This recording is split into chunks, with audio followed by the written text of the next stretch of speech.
Hi hello నమస్తే welcome to our channel. ప్రస్తుతం స్టూడియోలో మనతో పాటు ఉన్నారు స్టాక్ మార్కెట్ ఎక్స్పర్ట్ జీవి సత్యనారాయణ గారు. నమస్కారం అండి. నమస్తే. సో చాలా వరకు మనం వింటూ ఉంటాము ఎంఎస్ఎంఈ అనేది ఎక్కువగా. అసలు ఏంటి ఆ ఫుల్ ఫామ్ ఏంటి, ఎంఎస్ఎంఈ అంటే ఏంటి, దీన్ని మనం స్టాక్ మార్కెట్లో ఎలా ఉపయోగించుకోవాలి? Okay, MSME micro small medium enterprise, చిన్న చిన్న ఇండస్ట్రీస్ కానీ చిన్న చిన్న యూనిట్లు కానీ అవి ఎలా ఏంటిది అనే దానికి ఈరోజు ఈజీగా సులభంగా లోను శాంక్షన్ చేస్తారనమాట. అది ఏంటిది అనేది చూద్దాము. ఈ బ్యాంకు రుణాలు ఏవైతే ఉన్నాయో సూక్ష్మ చిన్న మధ్య తరహా సంస్థలు అనమాట. వాటిని MSME micro small medium enterprise, సూక్ష్మ చిన్న మధ్య తరహా సంస్థ. అయితే అవేమన్నా కనుక ఇబ్బందులు ఎదుర్కొంటే వాటిని ప్రభుత్వం దృష్టికి తీసుకురావాలని కేంద్ర వాణిజ్య శాఖ మంత్రి పీయూష్ గోయల్ గారు కోరటం జరిగింది పత్రికాముఖంగా. ఈ ఎంఎస్ఎంఈ ఏవైతే ఉందో ఈ రుణ వితరణ నమూనాలు పరిశీలించేందుకు ప్రభుత్వము సుముఖంగా ఉన్నట్లు ప్రకటించడం జరిగింది. అయితే ఈ ప్రతిపాదిత పారిశ్రామిక పట్టణాల్లో ఎంఎస్ఎంఈకి స్థలాలు కూడా కేటాయిస్తాము అని చెప్పడం జరిగింది. అయితే జనరల్గా ఏం జరుగుద్దంటే విలేజెస్లో ల్యాండ్ ఉంటుంది, పొలాలు ఉంటాయి, అవి నీళ్లు ఉంటాయి, రావు, లేదు వాళ్ళకి ఉన్నా కానీ ఉపయోగం లేకుండా ఉంటుంది, లేదు ఫైనాన్స్గా అంటే బ్యాంకులు లోన్ ఇవ్వవు, లేదు బ్యాంకులు లోన్ ఇచ్చినా ఓ పెద్ద తతంగం ఉంటుంది. వాళ్ళు హెడ్ ఆఫీస్ అంటారు, రీజనల్ ఆఫీస్ అంటారు, జోనల్ ఆఫీస్ అంటారు, ఆర్ఎం ఆఫీసు, జెడ్ఎం, జిఎం ఇట్లా చెప్తూ శాంక్షన్ చేయడానికి వీలు కాదంటారు. లేదు వీళ్ళకి ఎంతసేపు ఓన్లీ వర్షాలు పడ్డప్పుడు ఏదో పండించటం, మిగిలిన టైంలో ఉట్టికినే ఆ ల్యాండ్ పొలం అనుకోండి, అది ఉట్టికినే వ్యవసాయ క్షేత్రం ఉట్టికినే ఉండిపోతుంది. అలా కాకుండా వాళ్ళకి వీళ్ళే ట్రైనింగ్ ఇచ్చి వాళ్ళే ఏదైతే ఉందో ఆ ఏరియాలో ఏదైతే పంటలు కానీ లేకపోతే ఇండస్ట్రీస్ కానీ లేకపోతే ఉదాహరణకి ఇప్పుడు ముత్యాల సాగు బాగా నడుస్తుంది. చిన్న పావెకరం ఉన్నా అరెకరం ఉన్నా ముత్యాలు ఏం లేదు, అది స్పిరిడున్నా ఉంటుంది, నాసుతోటి వేస్తారు సీడు. 1 ఇయర్ 3 months, 1 year 4-5 monthsకి అది సీడు, అది ముత్యాలు వచ్చేస్తాయి. అవి సైజుని బట్టి రేట్లు ఉంటాయి. వాటితో పాటు మళ్ళీ అవి నీళ్లు మార్చడమే, ఏం చేయక్కర్లే. 2 రోజులకోసారి 3 రోజులకోసారి నీళ్లు మార్చుకుంటూ అవి పెరిగేదాకా చూసుకోవటం, అది నాసు పెట్టడం. తర్వాత ఒక 1 year 4 months 5 months వచ్చేటప్పటికి ముత్యాలు వచ్చేస్తాయి. అవి బాగా డిమాండ్ ఉంటాయి. ఇప్పుడు ఎక్కువ శాతం హైదరాబాద్ ఫేమస్ బాగా ముత్యాలకి. వాటిలో సైజుని బట్టి రేట్లు ఉంటాయి, మామూలు డిమాండ్ కాదు ఉంటుంది.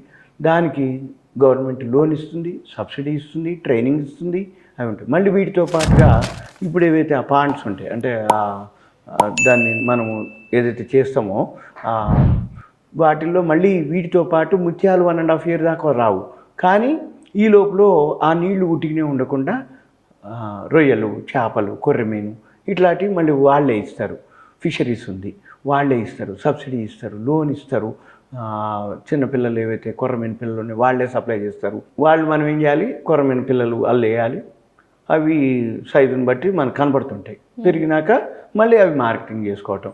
మళ్ళీ వీటితోటి ల్యాండ్ గిండి ఉంటే వాళ్ళకి బాతులు, మేకలు, కోళ్ళు అవి పెంచుకోవటానికి మళ్ళీ అవి నాటుకోళ్ళని, బాతులు, మళ్ళీ వాటికి పౌల్ట్రీ అన్నమాట. మళ్ళీ వీటికి దానాలు, వీటికి అన్నిటి కూడా గవర్నమెంట్ సప్లై చేయటం, సర్వీస్ ఇవ్వటం, లోన్ ఇవ్వటం చేస్తారు. అవి సూక్ష్మ మధ్య చిన్న తరహా పరిశ్రమల కిందకి వస్తాయి. ఇప్పుడు ఏవైతే ఉన్నాయో ఇవన్నీ కూడా బ్యాంకు రుణాలు ఏవైతే ఉన్నాయో కొంచెం ప్రాబ్లం ఉంటుంది. కానీ ఇప్పుడు వీళ్ళు చెప్పేది ఏంటంటే ఎక్కువ అమౌంట్ కావాలన్నా, లోన్లు కావాలన్నా ఈ ఎగుమతుల రుణ హామీ అనమాట. మళ్ళీ వీళ్ళే మార్కెటింగ్ చేస్తారు. అంటే ఎక్స్పోర్ట్ చేయించడం కానీ, మార్కెటింగ్ చేయించడం కానీ, మీ దగ్గర ఏదైతే పంట ఉందో దాన్ని సెల్ చేయించడం కానీ ఇవన్నీ కూడా వాళ్ళు చేస్తారు అనమాట. అయితే ఇవన్నీ బ్యాంకులు అంతగా చేయవు. కాబట్టి ఇప్పుడు ఈ సూక్ష్మ మధ్య చిన్న తరహా ఎంఎస్ఎంఈ ఏవైతే ఉన్నాయో అవి లేకుండానే అంటే మిగిలిన ఇండస్ట్రీస్ ఉండవు, వాటి ద్వారా మిగిలినవన్నీ కూడా డెవలప్ అవుతాయి అనేది వారు చెప్పడం. ఎవరు? కేంద్ర వాణిజ్య మంత్రి పీయూష్ గోయల్ గారు చెప్పడం జరిగింది. ఎగుమతి ఏవైతే ఉన్నాయో వాటిల్లో వైఫల్యాలు కనుక ఏదైతే ఉందో అది 90% వాళ్ళు ఈసీజీసీ వాళ్ళు అంటే వడ్డీ రేట్లు కానీ అవన్నిటి మీద వాళ్ళు మేము సుస్పష్టమైన సమాచారం ఇస్తాము, దాన్ని బ్యాంకు దృష్టికి తీసుకెళ్ళి ఎవరైతే లోన్స్ కావాలని వాళ్ళు మేము చేస్తాము అని చెప్పడం జరిగింది. అయితే బయట ఏమవుతుంది అంటే ఎక్కువ వడ్డీ వస్తుంది, ఎక్కువ వడ్డీ కట్టాల్సి వస్తుంది. బ్యాంక్ అయితే ఏంటంటే వడ్డీ తక్కువ ఉంటుంది, సబ్సిడీ వస్తుంది, రెండోది టైం ఫ్రేమ్ ఎక్కువ ఉంటుంది, 5 ఏళ్ళు 10 ఏళ్ళు ఉన్నప్పుడు. అప్పుడు ఏమవుతుంది, అప్పటికి వరకు వీళ్ళు ఎవరైతే ఉన్నారో నిలదొక్కుంటారు. అదే సంపాదన ఏదైతే ఉందో వడ్డీ కంటే కూడా సంపాదన మనకున్నా, లేకపోతే వడ్డీకే బయట వడ్డీలు అంటే మనం సంపాదించేదంతా వడ్డీలకే పోతుంది. ఇది అనమాట. దీన్ని చేయటం కోసం వాళ్ళు అనౌన్స్ చేయటం జరిగింది. అయితే వీటితో పాటుగా ప్రత్యామ్నాయం ఏదైతే ఆలోచనలు ఉన్నాయో వాటికి అనుకూలంగా ఉన్నట్లుగా గోయల్ గారు ఢిల్లీలో జరిగిన ఒక కార్యక్రమంలో చెప్పడం జరిగింది.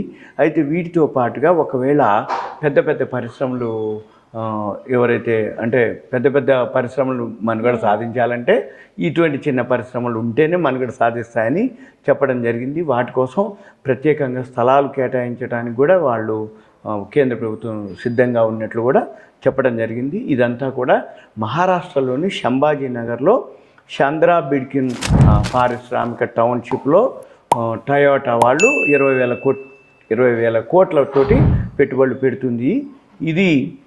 ఈ ప్రాజెక్టుకి 100 ఎంఎస్ఎంఈలు అవసరం ఉంటుంది అని చెప్పడం జరిగింది. ఇది మనకి లేటెస్ట్ న్యూస్.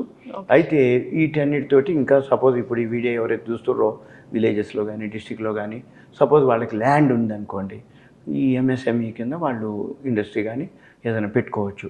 ఏదైనా ఉంది అనుకుంటే అడగదలుచుకుంటే వాళ్ళు కాల్ చేయొద్దు దయచేసి.